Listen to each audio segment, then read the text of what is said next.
Welcome to the Human Capital Innovations Podcast, your go-to source for personal, professional, and organizational growth and development. We hope you tune in often for all things people management, organizational development and change, organizational leadership, and social impact related. Maximize your personal and organizational potential with Human Capital Innovations Podcast.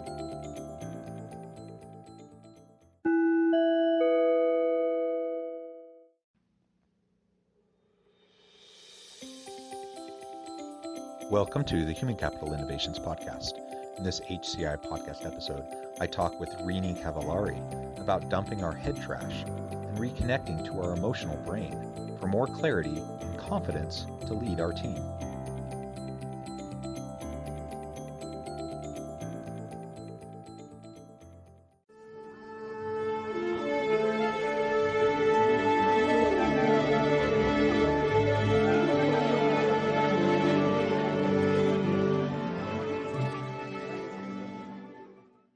Rini Cavallari, welcome to the Human Capital Innovations Podcast. Thank you. It's great to be here. Yeah, I'm excited for this conversation today. It was really fun getting to chat with you in the pre-interview and just get to know you a little bit better. And I think we're kindred spirits in terms of our love for personal and organizational leadership and how to do that more successfully. And I'm excited to talk with you today about reconnecting our emotional brain for clarity and confidence and leading our team. And this term that you have coined, dumping our head trash. I love the idea of head trash and getting rid of that, cleaning things up so that we can be more effective in our daily lives. So we'll be exploring that together as well. As we get started, I wanted to share Rini's bio with everybody. Rini Cavallari is founder, CEO, and chief instigator of Aspire, a global customized training, leadership development, and culture alignment company. A dynamo who colors outside the lines, Rini is a cutting-edge leadership expert and international strategist who has worked with thousands of organizations and their greatest asset, their people, to improve performance and quality of life. She is the author of 6 books, with her latest, HeadTrash, The Leading Killer of Human Potential, available now. Rini is a member of the prestigious National Speakers Association and was named an Outstanding Woman in Business by Phoenix Business Journal. Her company, Aspire, has won 14 consecutive Stevie Awards and as a most innovative company. And recently, she was recognized for a Lifetime Achievement Award.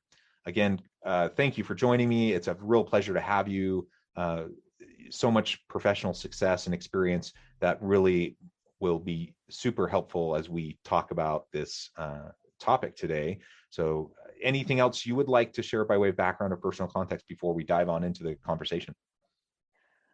Well, thank you for that. And, really, I grew up, I'm a scrappy kid from Philly. And so my parents were both teachers, and we, really explored life together. And they created what I consider one of the greatest gifts besides love, which was the foundation of my growing up. Even more exciting than love, I guess, is the love. If you don't have it, it's probably pretty darn exciting.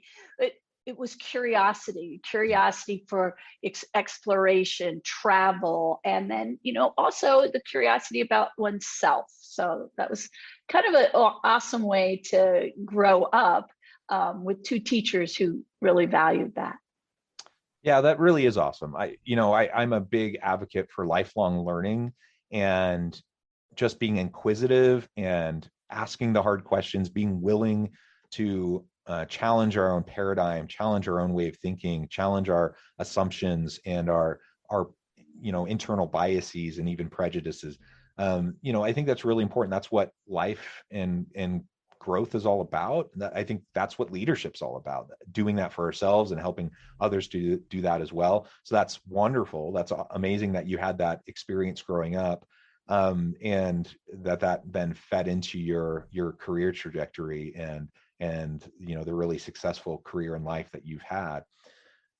So as we dive on into the conversation, I thought maybe we could start with this idea of head trash. You had a book recently come out titled HeadTrash.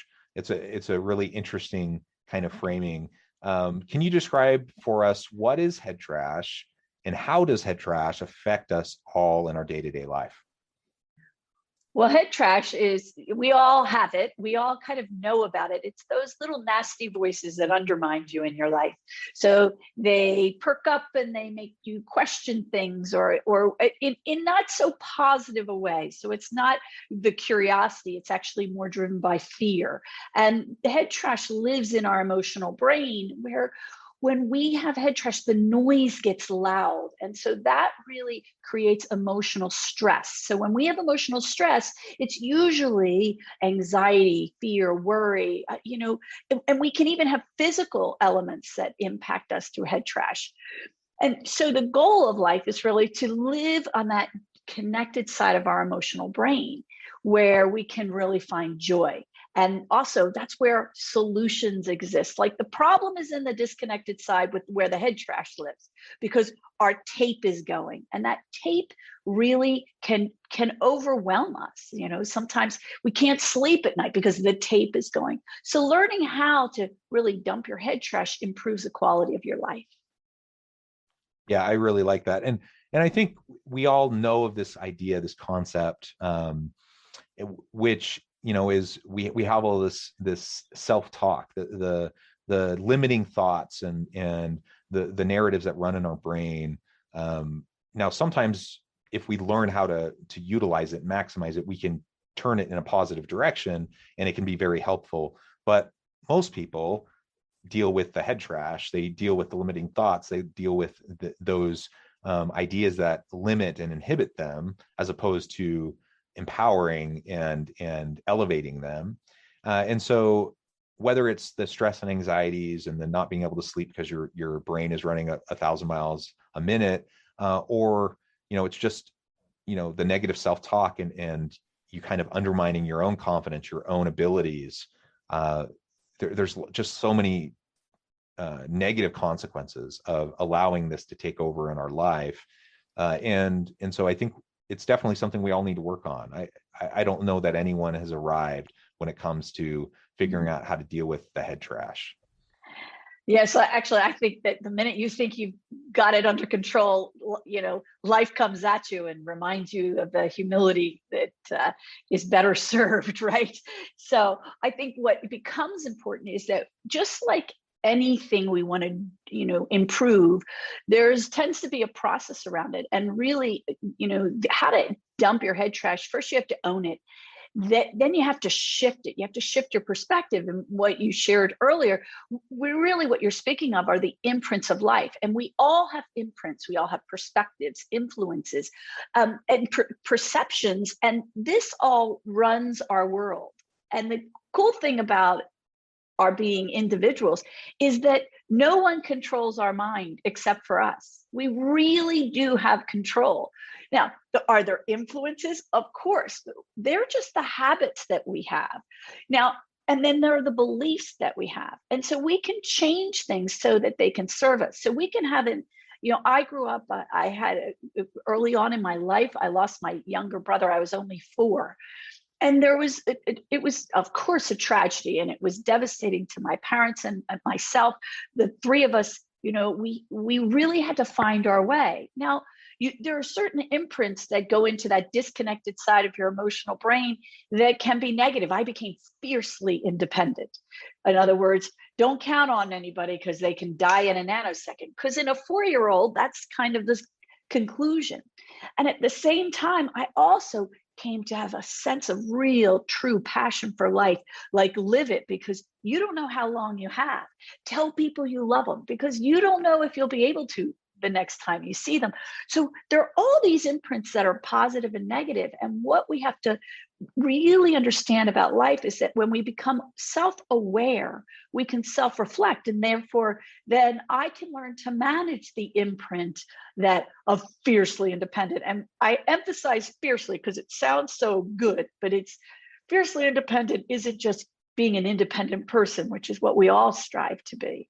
Fiercely independent actually cuts you off from people so that you feel like you have a sense of control. And so when you become aware, you can self-reflect. When you can self-reflect, you can shift, and you can learn to manage that or decrease it or even eliminate it completely. Yeah, I agree. I think that self-reflection is key. It's just self-awareness, right? We need to, as I was mentioning earlier, we have to be able to uh, find ways that we can start to discover and uncover our blind spots, those implicit biases that we hold, the assumptions to life that uh, shape our worldview and the way we interact with others and the way we develop our relationships. And that one, the most important way that we do that is through just continual self-reflection. There are other ways we can surround ourselves with good people that we care about and trust, who are willing to call us on our stuff and willing to point out, when we're doing things that are negative or harmful, even if it's just internal.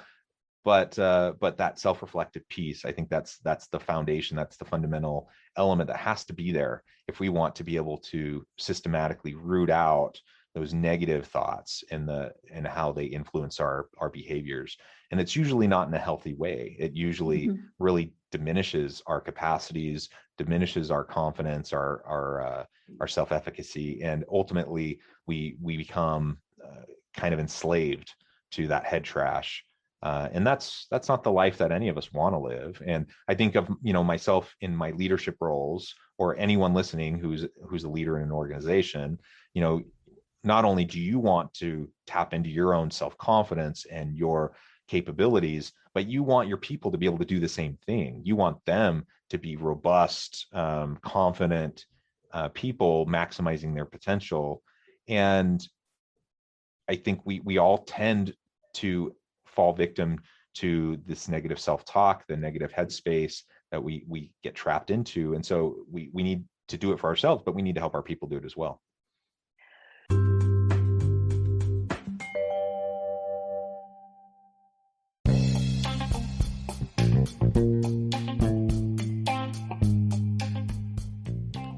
I'm excited to announce the publication of my new book from HCI Press, The Alchemy of Truly Remarkable Leadership: Ordinary, Everyday Actions that Produce Extraordinary Results.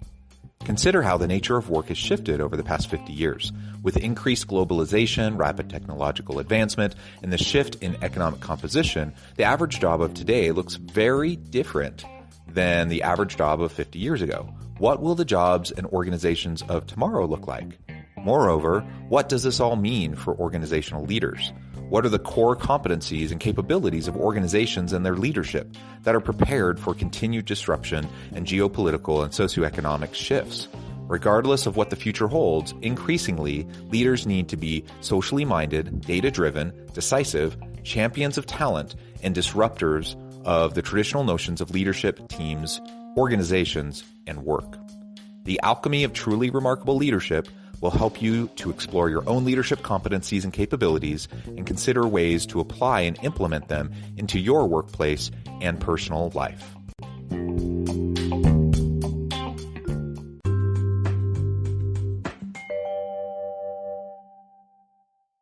So where this information over the years, I have had the luxury of working with thousands of organizations and tens of thousands of people, some leaders at the C level, and then also people who were working in the trenches of the work itself. But it was always the same outcome, which was, how do you improve your performance? That was kind of the thesis of my work over the years with people. And from that, I have the book is written by myself, and the backup of the book is the RCI Institute, as well as Powered by Aspire, the firm that executes this work. But the RCI Institute was able to really synthesize in what is it that allows certain people to perform at higher levels. And certainly as leaders, we have influence on others, and we all lead. It's, leadership is a behavior, not a position. I mean, we've all worked for people who had the position and could have used some behavioral training.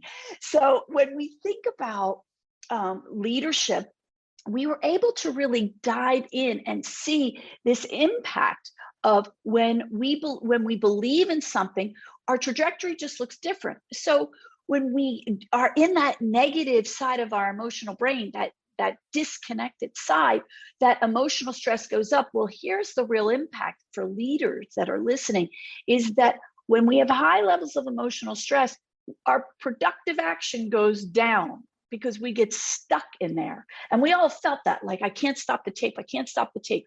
Well, when we can decrease the emotional stress as a leader for other people, and we do that through our communication, our connection, our ability to demonstrate gratitude, these are all things that help decrease the worry, the fear, the anger, so that we can have productive action. So it's not about fluffy stuff. I mean, I'm a scrappy kid from Philly. There isn't much that's fluffy about me. But what we're trying to do is really help people become more productive, because the beauty of productivity is what happens after. When we are productive and we're making change, or we're impacting our own work, we're contributing. Well, when we contribute, that turns us on more. And so that increases the likelihood of us being in this more, connected side of our emotional brain. And so that perpetuates more of the same. The challenge when we find ourselves with anger or complete distress, we're stuck in it. And so it's our productive action isn't as productive. So we can't affect the change that we actually really want in the most empowered way.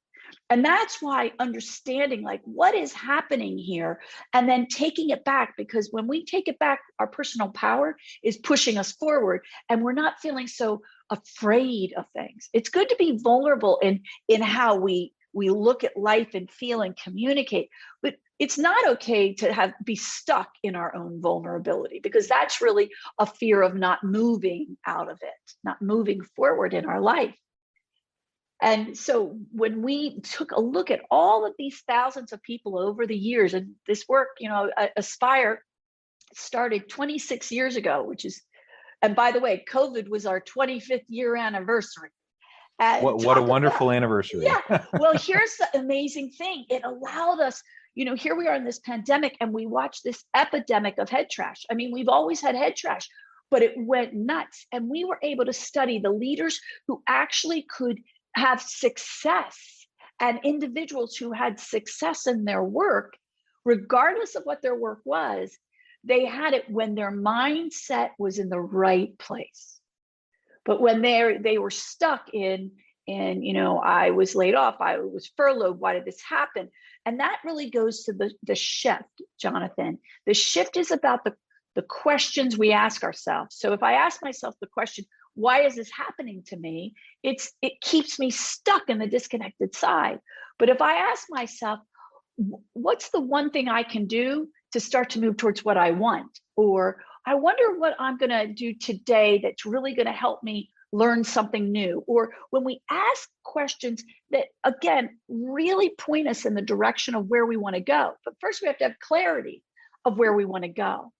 And that's where the head trash messes us up. So we decrease that emotional stress, because then we have clarity. When we have clarity of what we want, we can be productive towards it. It's really a simple process, but we just have to get out of the trash to be able to move through it. Yeah, I think that's absolutely right. And you've already alluded to it, but let's get really specific here for a minute. On the negative side, we're thinking, how do we dump the trash, right? How do we get rid of it? On the positive, the flip side of the coin is how can we reconnect to that emotional brain? How can we find more balance, more clarity, more confidence that will then lead to being able to lead our teams, to be more productive, and not, continually sabotaging our own success? So there's proactive things we can do, and then there's things you can do when you're in the reactive mode, which is the head trash is flying and you're in it. So let's start with the proactive, because it's almost like, I use the analogy of working out. That the reason that we get exercise and we work our body is, for some people it turns them on, for other people it does nothing. But we have to have the health in our body, the physical health in our body, so we can power through the times when it gets rough, like we catch a cold, we get sick. When we have built that muscle, that physical muscle of health, we have a higher likelihood of being healthy. And the same thing is true with our emotional brain. So the proactive things, the first thing that you want to do is look at your habits. So what are the habits that serve you, and what are the habits that don't serve you? So back in last year in the throes of COVID, and certainly my company went through, I mean, we lost clients all over the place. And then we watched people get laid off. We work with Cs that had to lay off tens of thousands of people. It was, you could feel the pain, you were in it. And so for me, a lot of things, like I didn't need to be in Facebook because it really wasn't serving my higher purpose. Like it wasn't bringing me any joy. And it was sucking on me. So I looked at that habit, and for me, I got rid of it. I stopped watching the news late at night. I started reading things that helped me feel like, who do I want to be right now? Which, by the way, is a great question when you're all stressed out and in your head trash. Like, who do I want to be before you open your mouth? And, I'm married. Before I open my mouth and say something to Armand, I sometimes need to say, who do I want to be right now? And so it's this ability to build these habits proactively. I happen to be a meditator, so I meditate in the morning. I don't turn on the news. I don't read my email before I get out of bed. Like sometimes you do that, and it puts you in that disconnected side of your emotional brain. And your goal is to do things that really set up your day to be in the connected side. So almost think of your brain with two sides. Actually, exactly think of your brain with two sides. Events happen, things occur, and the more that you have proactively put yourself in the connected side, the less likely you'll have stress and anxiety. And so other things, some people journal, some people garden. And actually in the book, we've identified 29 things. There were hundreds of things, but these were 29 things that most commonly helped people. Now, I'm not suggesting 29, like get three in your pocket and do them on a regular basis. I'm not a runner. It says in there to, running for some people. I run when you chase me. Like if I'm being chased, I'll run. But, I like to hike or walk so these are the things, they decrease the emotional stress. So that's the proactive side, Jonathan. The reactive Can I just side, really quickly before we go into the reactive side, great tips. And I appreciate towards the end there, you clarified that, we don't want to set 29 goals, right? You focus on a few things, establish a habit, master them, make them a part of your daily routine. Get comfortable with them. And then over time, you can start to add new things, right? But we definitely don't want to try to overwhelm ourselves. And I think that's the natural human tendency that we have, is once we finally get to the point where we can acknowledge the problem, we can acknowledge that we need to do something to fix it, to make ourselves more healthy, then many people decide that they're just going to go all in. And while I admire that, the reality is that's almost never sustainable. And so most people who decide they're going to go all in, it lasts for a week, 2 weeks, a month, and then it dissipates, right? And so if we just start to, slow and steady wins the race. If you just start to establish some habits towards mindfulness, towards meditative practices, exercise, physical activity, whatever the case may be, you choose those things, start to really embed them into your daily routine. And then over time, you start to see the impact of it. It'll make it all that much more easy for you to start to add new things into your repertoire. So exactly correct. For me, like I'm an all-in kind of person. Like that is my nature. And so I use I have a habit where I get up. Before I even get up, I meditate, then I journal, and then I do yoga. Because for me, I have a ton of energy, and this really helps ground the energy so that it can be productive, right? I don't need to energize myself first thing in the morning. Like, oh my gosh, it'd be frightening. So that's what works for me. And we have to decide what works. But I will tell you that there was a week, the last couple of weeks have been crazy, crazy busy, and I wasn't getting my yoga in. And my body was stiff and I was having aches and pains. Okay, so instead of feeling guilty about it and saying, so it's done. Okay, today I'm going to start again. So we always have ebbs and flows. It's just being present in them. That's the habit, because for me, it was very easy because I love my yoga. Like it makes me feel good, but it took time for me to become a yogi over time. So some people it's knitting, other people it's gardening, some people play an instrument. or right.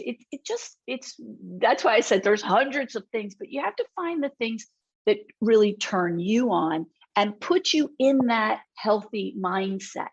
It's there then that so you get up, I'm a mama, you get up and everybody needs something, right? And you're going, well, if you don't start off in a healthy mindset, when all that activity starts happening before you even get out the door to go to work or go to your office in your home, our life starts coming at you and overwhelms you. And it's only 8:00 in the morning. Well, now think about how quick your trigger can go. And that's why the proactive behavior becomes so important. The other thing about habits is we have habits that don't serve us. And we want to be aware of them and have the courage or the strength to stop them. So like the habit for me, I did watch the news late in the evening. A habit for me was, I would read certain things because I like to read at night. Well, when I read at night now, it's easy reading. I do my heavy lifting midday. So these are little nuances where when we become aware, and everyone is different, so we have to become aware of what are the things that we're doing that allow us to really decrease that emotional stress. I love it. Rini, this is an awesome conversation. I do want to be respectful of your time, though, and I recognize we're towards the end of our allotted time today. So before we close, I want to give you a chance to share with listeners how they can get connected with you, find out more about your work, your book, your company, and then maybe we can have you back on the podcast again sometime so we can continue, because we've really only just scratched the surface. Yes, we have only scratched the surface. That's so true. And, there's nothing like being an expert in head trash because you have so much. There's like someone said, why did you write a book on this? I'm like, well, I actually consider myself full of head trash. So I feel like I've had to work hard at it. So how you get in touch with me, my name is Rini Cavallari, and you can reach me at rini@myheadtrash.com. You can get lots of tools at myheadtrash.com. You can buy the book through there and Amazon, of course. And then also, if you sign up, there's no charge. There's a VIP list. If you sign up for the VIP list, it opens up for all kinds of other things that we offer in terms of tools so that you can decrease your head trash. And you can also find out more about me at poweredbyaspire.com. Wonderful. Thank you, Rini. It has been a real pleasure. I've really enjoyed this conversation. You've given us a lot to think about, a lot to consider, and some great tips on how to move forward in a positive way. I encourage listeners to reach out, to get connected, find out more about what Rini can do for you. And as always, I hope everyone can stay healthy and safe, that you can find meaning and purpose at work each and every day. And I hope you all have a great week.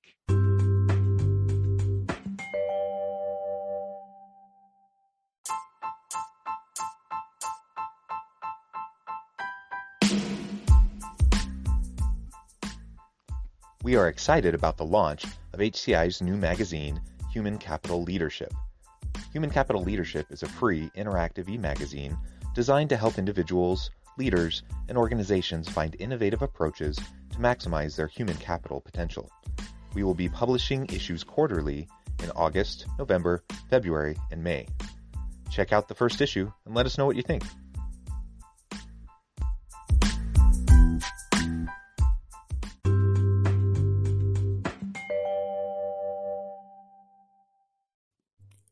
Thanks again for joining us for this episode of the Human Capital Innovations Podcast. I hope you stay healthy and safe and that you have a great week.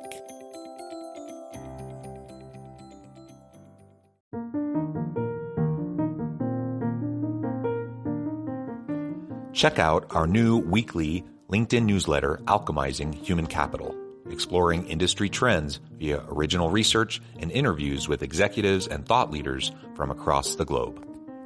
We look forward to having you join us.